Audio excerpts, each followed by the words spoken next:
Doctor പറഞ്ഞു നേരത്തെ നമ്മൾ ഇങ്ങനത്തെ ലക്ഷണങ്ങൾ കണ്ടിട്ടുണ്ടെങ്കിൽ വേഗം ട്രീറ്റ്മെൻറ്റ് എടുക്കണം. ഇപ്പം അത് തിരിച്ചറിയാൻ നമ്മൾ കുറച്ച് വൈകി പോയിട്ടുണ്ടെങ്കിൽ അതെന്തെല്ലാം പ്രശ്നങ്ങൾ ഉണ്ടാക്കാം? തീർച്ചയായിട്ടും. ഇപ്പോൾ ഒരു ലിവറിൽ ഇൻഫ്ലമേഷൻ വന്നിട്ട് അല്ലെങ്കിൽ ലിവറിൽ നീർക്കെട്ടിൽ വന്നിട്ട് മഞ്ഞപ്പിത്തം ഉണ്ടായിക്കഴിഞ്ഞാൽ അതിൻ്റെ അതിന് വളരെ ഗൗരവത്തിലെടുക്കേണ്ട അസുഖമാണ് ഈ മഞ്ഞപ്പിത്തം എന്ന് പറയുന്നത്. അതിന് ഹെപ്പറ്റൈറ്റിസ് എന്ന് പറയുന്നത്. അപ്പോൾ അതിന് ഏറ്റവും ഇമ്പോർട്ടൻ്റ് ഉള്ളത് റെസ്റ്റാണ് മെയിനായിട്ട് വേണ്ടത്. റെസ്റ്റ് വേണം. പിന്നെ ലിവറിന് ഡാമേജ് വരാത്ത സാധനങ്ങൾ നമ്മൾ കഴിക്കുക. പലപ്പോഴും നമ്മൾ അറിയാതെ ഇപ്പം ലിക്കർ കഴിക്കുന്ന ആൾക്കാരായിരിക്കും, ആൽക്കഹോൾ കഴിക്കുന്ന ആൾക്കാരായിരിക്കും. അവർക്ക് ഈ ലിവറിൽ നീർക്കെട്ടിൽ വന്നിട്ട് അത് അറിയാതെ അവർ വീണ്ടും ഇത് തുടർന്നുകൊണ്ടിരിക്കുകയാണെങ്കിൽ പിന്നീട് ഭയങ്കര പ്രോബ്ലം ഉണ്ടാക്കുന്ന വെച്ചാൽ അത് ഫൾമിനൽ ഹെപ്പറ്റൈറ്റിസ്, അതായത് ലിവർ ഫെയിൽ ചെയ്യുന്ന ഒരു കണ്ടീഷനിലേക്ക് പോകാൻ പറ്റും. അതേപോലെ തന്നെ ടിബിയുടെ മരുന്ന് കഴിക്കുന്ന ആൾക്കാർക്ക് മഞ്ഞപ്പിത്തം ഉണ്ടായി, നമ്മൾ അറിഞ്ഞില്ല, അത് കണ്ടിന്യൂസ് ആയിട്ട് കഴിച്ചുകൊണ്ടിരിക്കുകയാണെങ്കിൽ അഗെയിൻ ഇതേ സിറ്റുവേഷൻ ഉണ്ടാക്കുന്നുണ്ട്. അത് മഞ്ഞപ്പിത്തം മൂർച്ഛിക്കും, ലിവർ ഫെയിൽ ചെയ്ത് കഴിഞ്ഞാൽ അതിൻ്റെ മൊർട്ടാലിറ്റി റേറ്റ്, അതായത് ഡെത്ത് റേറ്റ് ഭയങ്കര കൂടുതലാണ്. ഇപ്പോൾ ഇതിങ്ങനെ നമ്മളിപ്പോൾ ഒരു കൺഫേം ചെയ്ത് കഴിഞ്ഞിട്ടുണ്ടെങ്കിൽ ഇതിൻ്റെ ചികിത്സാ രീതികൾ നമ്മൾ എന്താ കൊടുക്കുന്നത്? ചികിത്സാ രീതി അഗെയിൻ ഇപ്പം നമ്മൾ പറഞ്ഞില്ല, ജോണ്ടിസ് എന്ന് പറഞ്ഞ ഒരു ലക്ഷണമാണ്. അപ്പോൾ അതിൻ്റെ കാരണം ആദ്യമായിട്ട് കൃത്യമായിട്ട് നമ്മൾ കണ്ടുപിടിക്കണം. ഇപ്പോൾ ലിവറിൽ നീർക്കെട്ടിലാണ് ഹെപ്പറ്റൈറ്റിസ് ആണെങ്കിൽ തീർച്ചയായിട്ടും ഏറ്റവും ഇമ്പോർട്ടൻറ്റ് മൊഡാലിറ്റി ഓഫ് ട്രീറ്റ്മെൻറ്റ് എന്ന് പറഞ്ഞു കഴിഞ്ഞാൽ റെസ്റ്റാണ്. പിന്നെ ഇപ്പോൾ പേഷ്യൻറ്റിന് ന്യൂസി, അതായത് ഛർദ്ദിക്കാനുള്ള ടെൻഡൻസി ഉണ്ടെങ്കിൽ നമ്മൾ ഫാറ്റ് കുറച്ച് റെസ്ട്രിക്റ്റ് ചെയ്യും.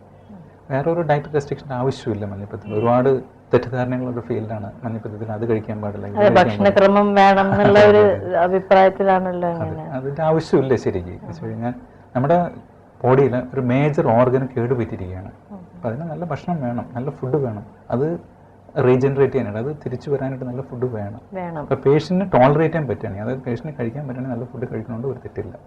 പക്ഷെ ചില പ്രത്യേക സാഹചര്യങ്ങളിൽ നമ്മൾ ഡയറ്റ് റെസ്ട്രിക്റ്റ് ചെയ്യും. ഇപ്പോൾ നമ്മൾ മഞ്ഞപ്പിത്തം വന്നിട്ട് ലിവർ ഫെയിൽ ചെയ്യുന്ന സിറ്റുവേഷൻ ഉണ്ട്, ഫൾമിനൽ ഹെപ്പറ്റൈറ്റിസ് എന്ന് പറയുന്നത് അക്യൂട്ട് ലിവർ ഫെയിലിയർ, അത് നമ്മൾ പ്രോട്ടീൻ റെസ്ട്രിക്റ്റ് ചെയ്യും. പിന്നെ മഞ്ഞപ്പിത്തം വന്നിട്ട് വേറൊരു കണ്ടീഷൻ ഉണ്ട്, സബ് അക്യൂട്ട് ഹെപ്പാറ്റിക് ഫെയിലിയർ എന്ന് പറഞ്ഞാൽ, അതായത് വയറിൽ വെള്ളം കിട്ടും. അപ്പോൾ അങ്ങനെ വരുമ്പോൾ നമ്മൾ സോൾട്ടും റെസ്ട്രിക്റ്റ് ചെയ്യും. അത് സ്പെഷ്യൽ സിറ്റുവേഷൻസ് ആണ്. പക്ഷേ സാധാരണ ഒരു ലിവറിൽ നീർക്കെട്ടിൽ വന്ന മഞ്ഞപ്പിത്തത്തിൽ ഒരു കാര്യമായിട്ടുള്ള ഡയറ്റ് റെസ്ട്രിക്ഷൻ ആവശ്യമില്ല.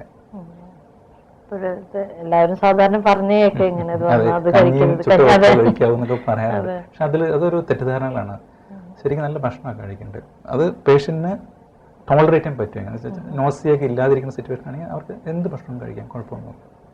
പിന്നെ ഇപ്പോൾ ഡോക്ടർ, ഇപ്പോൾ ഒരു വീട്ടിലിപ്പോൾ ഒരാൾക്ക് മഞ്ഞപ്പിത്തം വന്നാൽ ബാക്കിയുള്ളവർക്കത് വരാതിരിക്കാൻ വേണ്ടിയിട്ട് നമുക്ക് വല്ല പ്രിക്കോഷൻസ് എടുക്കാൻ പറ്റുമോ? അതിലും നമ്മൾ ഏത് ടൈപ്പ് മഞ്ഞപ്പിത്തമാണ് ഇവർക്ക് വന്നേക്കണേ അത് കണ്ടുപിടിക്കണം. ഇപ്പം സാധനം നമ്മൾ പറഞ്ഞല്ലോ, ഇപ്പോൾ ലിവറിൽ നീർക്കെട്ടിൽ വരുന്ന പല ടൈപ്പ് വൈറസ് കൊണ്ട് വരാമെന്ന് പറഞ്ഞു. അതിൽ ഒക്കെ നമ്മൾ അത് പകരുന്ന റൂട്ട് ഡിഫറെൻ്റ് ആണ്. ഫീക്കോറൽ റൂട്ട് എന്ന് പറയും, അതായത് വായിൽ കൂടിയാണ് അത് പകരുന്നത്. മെയിനായിട്ട് നമ്മൾ കഴിക്കുന്ന വെള്ളത്തിലോ ഭക്ഷണത്തിലോ ഈ വൈറസ് വരാം. ആ വൈറസ് ആമാശയത്തിലെത്തിയിട്ടാണ് ഈ ജോണ്ടിസ് വരുന്നത്. അപ്പോൾ അവരുപയോഗിക്കുന്ന ഇതൊക്കെ പാത്രങ്ങളൊക്കെ വളരെ വൃത്തിയോടെ കഴുകി ഉപയോഗിക്കുക. ക്ലോസ് കോണ്ടാക്ട് ഒഴിവാക്കുന്നത് നല്ലതായിരിക്കും. പിന്നെ ഈ ബിയും സിയും സാധാരണ വരുന്നത് ബ്ലഡ് കോണ്ടാക്ട്സ് വഴിയാണ് വരുന്നത്. മെയിനായിട്ട് പാരൻ്റ് ഇത് വേണം, കോണ്ടാക്ട്സ് വേണം, ബ്ലഡ് കോണ്ടാക്ട്സ് വേണം. അപ്പോൾ അതിപ്പോൾ ക്ലോസ് കോണ്ടാക്ട് കൊണ്ടൊന്നും അങ്ങനെ പകരാൻ പോകുന്നില്ല. പക്ഷെ അതിൽ പ്രത്യേകിച്ച് പറയാനുള്ളത് ഈ ബിക്കൊക്കെ ഇപ്പം നല്ല വാക്സിനേഷൻ മൊഡാലിറ്റി ഉണ്ട്. ഹെപ്പറ്റൈറ്റിസ് ബി വാക്സിനേഷൻ, അത് വാക്സിനേഷൻ കൊടുക്കുക എല്ലാവർക്കും. ബിക്ക് ഉണ്ട്, എക്ക് ഉണ്ട്. അപ്പോൾ അത് കൊടുത്തു കഴിഞ്ഞാൽ, ഇപ്പോൾ ബിയുടെ വാക്സിനേഷൻ കൊടുത്തു കഴിഞ്ഞാൽ ഒരു നല്ലൊരു പെർസെൻറ്റ് ആൾക്കാർക്കും 90-95% ആൾക്കാർക്കും നല്ല ആൻറ്റിബോഡി ലെവൽസ് വരും. അവർക്ക് ഈ മാരകമായ വൈറസും വരാതിരിക്കും. അതേപോലെ എ വൈറസിന് നല്ല വാക്സിനേഷൻ ഉണ്ട്, ഹൈവൈറക്സിന് വാക്സിനേഷൻ ഉണ്ട്. 2 ഡോസ് കൊടുത്തു കഴിഞ്ഞാൽ ഫുൾ പ്രൊട്ടക്ഷൻ കിട്ടും. പിന്നെ ഇക്കൊക്കെ വാക്സിനേഷൻ ഇപ്പോൾ നടന്നുകൊണ്ടിരിക്കുക, ഫീൽഡ് ട്രയൽ നടന്നുകൊണ്ടിരിക്കുകയാണ്. അടുത്ത് തന്നെ വരുന്നത്.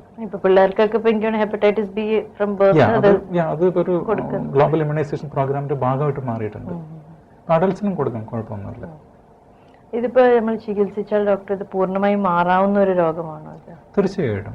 അങ്ങനൊരു നമ്മൾ ഹെപ്പറ്റൈറ്റിസ് എ എന്നൊക്കെ പറഞ്ഞു കഴിഞ്ഞാൽ ഒരു 6 weeks to 12 weeks കൊണ്ട് അത് പൂർണ്ണമായിട്ടും ബ്ലഡിൽ നിന്ന് പോകും. ജോണ്ടിസിന് എല്ലാവരും നോർമലായിട്ട് വരും. ലിവർ എൻസൈംസ്, അതായത് ALT, AST എൻസൈംസ് നോർമലാകും. പിന്നെ പേഷ്യൻറ്റിന് നോർമൽ ആക്ടിവിറ്റീസ് ഒക്കെ ചെയ്യാൻ പറ്റും.